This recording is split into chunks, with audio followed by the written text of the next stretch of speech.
Welcome back to my channel. और आपके बहुत ज़्यादा कमेंट आ रहे थे कि पर्सनालिटी डेवलपमेंट का हमें 2020 वाले क्वेश्चंस चाहिए, तो मैंने आज आपके लिए स्पेशली ये 2020 मंगा करके आपके लिए वीडियो बना रही हूँ। सो इसकी इकाई ये है व्यक्तित्व की गति की प्रकृति एवं निर्धारक, व्यक्तित्व का वर्गीकरण, यंग शैल्यन ने दिया है, क्रैमर एवं पंचकारक सिद्धांत। इकाई 2 है व्यक्तित्व विकास की तकनीकें, आत्मनियंत्रण, आत्मलचीलापन, आत्मसम्मान, दृढ़ता को प्रभावित करने वाले कारक, परोपकारी सामाजिक व्यवहार, अंतर्वैयक्तिक संबंधों से संबंधित मुद्दे, साक्षात्कार कौशल। इकाई नंबर 3 है व्यक्तित्व विकास के उभरते क्षेत्र। इसमें है जीवन कौशल, सामाजिक बुद्धि एवं व्यक्तित्व विकास, सांवेगिक बुद्धि एवं व्यक्तित्व विकास, आध्यात्मिक बुद्धि एवं व्यक्तित्व विकास। सो ये हमारा सिलेबस है और ये तो आपको पता है कि ये थ्योरिकल है, मतलब हमें इसमें लिखना है, ये ऑब्जेक्टिव वाले नहीं है, ठीक है। इसमें हमें बहुत सारा लिखना पड़ेगा। तो ये जो इतने पेजेस है ना, ये सिर्फ इकाई नंबर 1 है, यहाँ से इकाई नंबर 2 है। तो आज हम इकाई नंबर 1 देखने वाले हैं, जिसके कुछ क्वेश्चन मैं आपको पढ़ के बताने वाली हूँ और कुछ क्वेश्चन के मैं वीडियो में पूरा रिकॉर्ड करूँगी। आप चाहे तो सिर्फ रुक कर वीडियो के जो क्वेश्चन है उसमें पढ़ सकते हैं, पर मैं कोशिश करूँगी कि मैं इम्पॉर्टेंट वाले क्वेश्चन जो मुझे लग रहा है कि हाँ आ सकते हैं और ये आए हुए हैं, वो मैं आपको पढ़ के बताऊँगी। तो चलो शुरू करते हैं। पहला क्वेश्चन ये है व्यक्तित्व से आप क्या समझते हैं, समझाइए, अथवा व्यक्तित्व का अर्थ स्पष्ट कीजिए तथा उसकी कोई 2 उपयुक्त परिभाषाएं लिखिए। तो ये मुझे लगता है कि अगर से व्यक्तित्व से रिलेटेड कोई भी क्वेश्चन आता है तो इसमें इसकी बहुत सारी चीज़ें ऐसी है जो हम उसमें लिख सकते हैं। तो ये तो इम्पोर्टेंट क्वेश्चन है मेरे लिए, मेरे हिसाब से, पर आपकी इच्छा, आप भी पढ़ सकते हो, इसी को तैयार कर सकते हो आप। व्यक्तित्व का अर्थ, व्यक्तित्व के संबंध में कई धारणाएं हैं। सामान्यतया साधारण बोलचाल की भाषा में व्यक्तित्व शब्द का प्रयोग शारीरिक बनावट, सुडौलता और सौंदर्य के लिए किया जाता है। हम अक्सर यह कहते हुए सुनते हैं, अमुक व्यक्ति का व्यक्तित्व सुंदर है, आकर्षण है।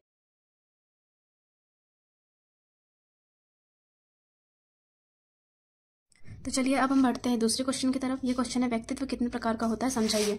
अथवा में दिया है व्यक्तित्व के विभिन्न प्रकारों को संक्षेप में वर्णन कीजिए। फिर उसके अथवा में है अंतर्मुखी तथा बहिर्मुखी व्यक्तित्व से आप क्या समझते हैं, समझाइए। तो ये इसका आंसर है।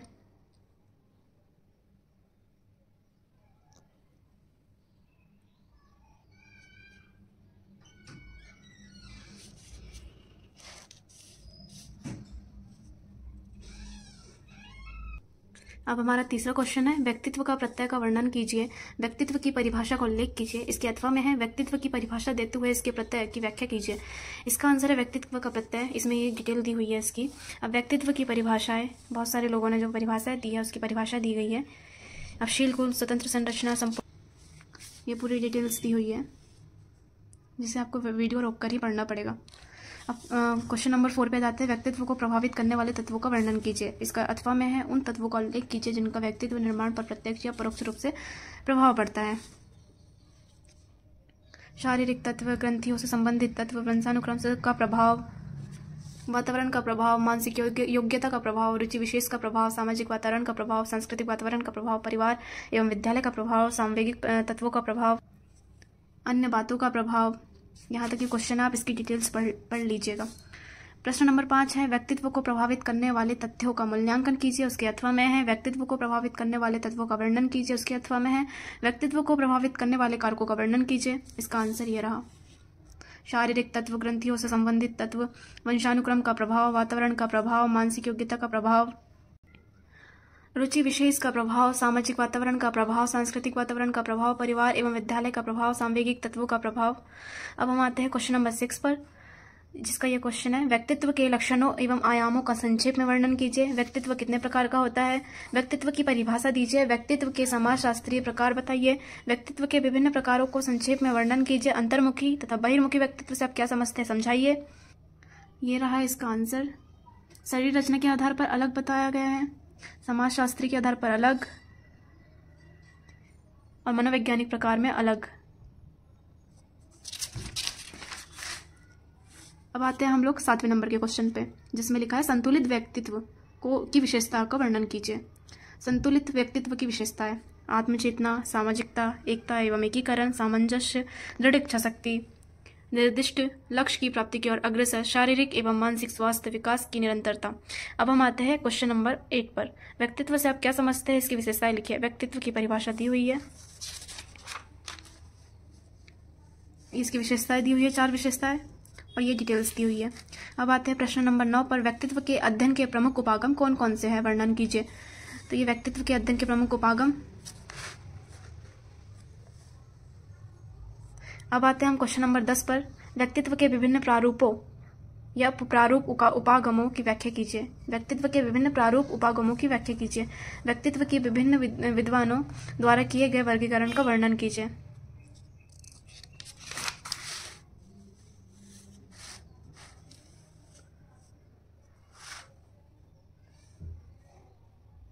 अब आता है क्वेश्चन नंबर 11। विशेषक उपागम सिद्धांत को संक्षिप्त में समझाइए।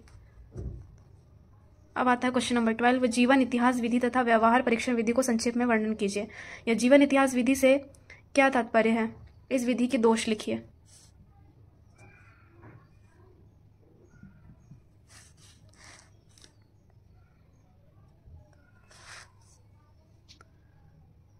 क्वेश्चन नंबर 13 है। व्यक्तित्व विकास के अर्थ को समझाते हुए व्यक्तित्व के गुणों पर प्रकाश डालिए। व्यक्तित्व के लक्षण एवं गुण।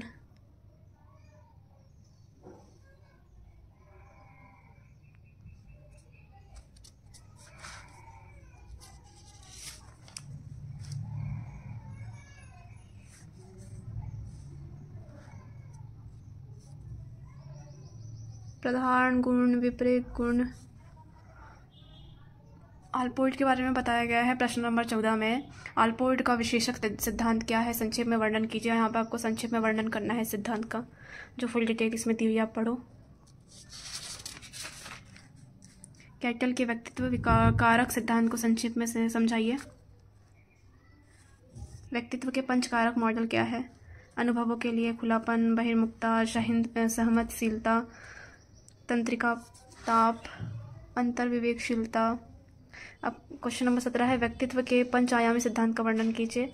तो यह है बहिर्मुखता, सहमतशीलता, कर्तव्यनिष्ठा, स्नायु विकृति, अनुभूतियों का खुलापन, संस्कृति।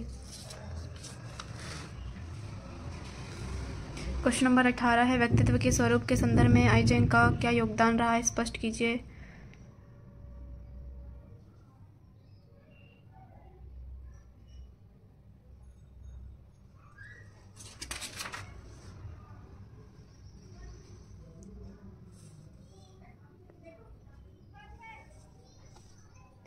प्रश्न नंबर 19 है। आइजेंक के सिद्धांत को समझाइए।